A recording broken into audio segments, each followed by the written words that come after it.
বিশ্বের সবচেয়ে বড় অর্থনীতি যখন তার মিত্রদেরকে শোষণ করা শুরু করে, তখন নতুন অর্থনৈতিক শক্তি হিসাবে অন্য কোনো রাষ্ট্র বিশ্ব মানচিত্রে আবার নতুন করে উঠতে পারে কিনা। Reciprocal tariff. যুক্তরাষ্ট্রের রেসিপ্রোকাল ট্যারিফ নীতি একটি বাণিজ্য নীতি যা মার্কিন প্রশাসন বিশ্ব বাণিজ্যে ন্যায্যতা ও সমতা প্রতিষ্ঠার লক্ষ্যে চালু করে। এই নীতির মূল ভিত্তি হলো, যদি কোনো দেশ যুক্তরাষ্ট্রের উপর উচ্চ শুল্ক আরোপ করে, তাহলে যুক্তরাষ্ট্র সেই দেশের উপর সমপরিমাণ শুল্ক অথবা তার কাছাকাছি পরিমাণ শুল্ক আরোপ করবে। এর মাধ্যমে যুক্তরাষ্ট্র চাচ্ছে অন্যান্য দেশের সাথে তাদের যে বাণিজ্য ঘাটতিটা আছে তা কমিয়ে আনা এবং তাদের দেশীয় যে শিল্প আছে সেগুলোকে সুরক্ষা দেওয়া।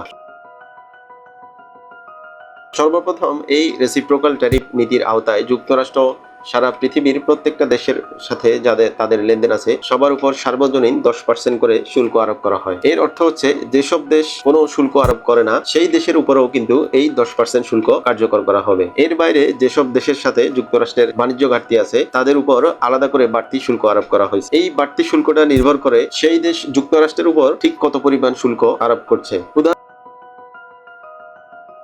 উদাহরণস্বরূপ বলা যায়, বাংলাদেশে যুক্তরাষ্ট্রের পণ্য যখন আমদানি করা হয় তখন গড়ে প্রায় 74% শুল্ক ধার্য করা হয়েছিল। এরই পরিপ্রেক্ষিতে যুক্তরাষ্ট্র আমাদের বাংলাদেশের পণ্যের উপর রেসিপ্রোকাল ট্যারিফ হিসেবে প্রাথমিকভাবে 37% শুল্ক আরোপ করে। এর ফলে বাংলাদেশে পণ্যের উপর মোট শুল্ক দাঁড়াতো প্রায় 52%, যেখানে আগের 15% শুল্ক প্লাস বর্তমান যে 37% রেসিপ্রোকাল ট্যারিফ রয়েছে সেটা। তবে এই নীতিতে যুক্তরাষ্ট্র আলোচনার সুযোগ রাখছে। এর পরিপ্রেক্ষিতে যেসব দেশের উপর রেসিপ্রোকাল ট্যারিফটা বসানো হয়েছে তারা যুক্তরাষ্ট্রের সাথে আলোচনা করে তাদের শুল্কের পরিমাণটা কমিয়ে আনছে। যেমন বাংলাদেশের ক্ষেত্রে আলোচনার পর প্রাথমিকভাবে ঘোষিত 37% শুল্ক থেকে 35% আনা হয় এবং তা পরিশেষে 20% আনা হয়েছে। এরই পরিপ্রেক্ষিতে বাংলাদেশের পণ্যের উপর যুক্তরাষ্ট্র মোট 35% শুল্ক আরোপ করছে।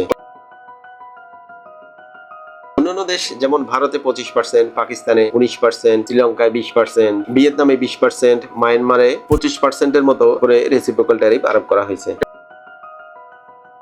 ট্রাম্প প্রশাসন মনে করে এই রেসিপ্রোকাল ট্যারিফের মাধ্যমে তারা অনেক বেশি রাজস্ব পাবে, যেটা দিয়ে তারা তাদের ঋণ রয়েছে সেগুলো পরিশোধ করবে। এবার আসুন, যুক্তরাষ্ট্র চাইলেই কেন এই শুল্ক যুদ্ধটা শুরু করতে পারে। দ্বিতীয় বিশ্বযুদ্ধের পর ইউরোপ ধ্বংসস্তূপে পরিণত হয় এবং যুক্তরাষ্ট্র তখনকার সময়ে হয়ে ওঠে বিশ্বের অন্যতম শক্তিশালী অর্থনৈতিক একটি দেশ। ঠিক তখনই তারা তৈরি করে ব্রেটন উডস সিস্টেম, যার মাধ্যমে গড়ে ওঠে ওয়ার্ল্ড ব্যাংক, IMF ইত্যাদি, আর ডলার হয়ে যায় বৈশ্বিক রিজার্ভ মুদ্রা। এই সুবিধাটার কারণে আজও যুক্তরাষ্ট্রের যে কোনো প্রেসিডেন্ট চাইলে পৃথিবীর যে কোনো দেশের সাথে এই শুল্ক যুদ্ধটা শুরু করতে পারে। এই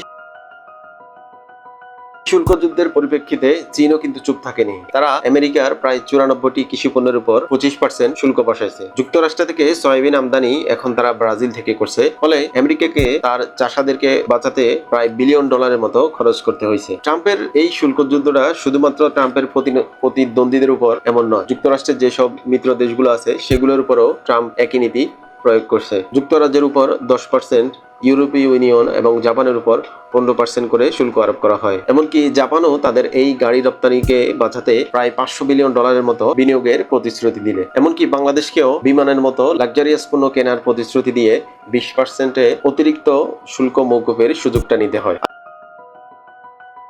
আসুন, এই যুদ্ধে কে জিতলো এবং কে হারলো? বাস্তবে এই যুদ্ধে কেউ জিতেনি। আমেরিকা তার অংশীদারদের সাথে এই আচরণ করে, তাদেরকে শোষণ করে অস্থায়ী কিছু সুবিধা পেলেও বৈশ্বিক আস্থা সে হারিয়েছে। চীন সাময়িক ধাক্কা খেলেও তারা বিকল্প বাজার খুঁজে বের করছে, আর বিশ্বের বাকি দেশগুলো নতুন বাণিজ্য জোট করার চিন্তায় আছে। ট্রাম্পের ট্যারিফ যুদ্ধটা হয়তো আমেরিকার অর্থনীতি ঘুরিয়ে দিতে পারেনি, কিন্তু বিশ্ব বাণিজ্যের নিয়ম নতুন করে লেখার চেষ্টা শুরু হয়ে গেছে। আপনার মতে এই যুদ্ধে আমেরিকার জয় নাকি সবার ক্ষতি হয়েছে? জানাতে ভুলবেন না।